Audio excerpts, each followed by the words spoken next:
CISA has a pretty laser focus this year on 3 critical areas of election security.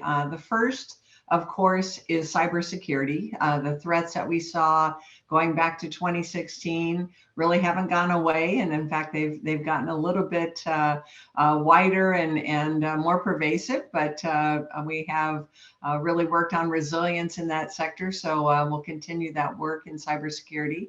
The second area is physical security threats, and these are both threats to polling places and election offices, as well as the physical security of our election officials and voters and the like. And then finally, dis, and malinformation is really an area that we've seen a lot of activity in the last 5-6 years from both foreign adversaries and domestic partners who would like to undermine people's confidence in the election system. So in 2022, that's really where we're focusing our efforts. Can we come back to the first one for a moment? It's interesting that cyber threats are more pervasive than in the past.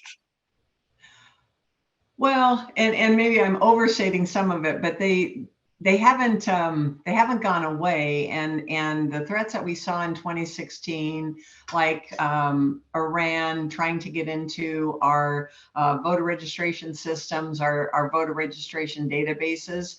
Iran and China still are seeming to have some of that activity. We're seeing it, and I've seen it since 2018 and 2020. But we also are seeing an uptick really across the spectrum of IT, not just in elections, of ransomware.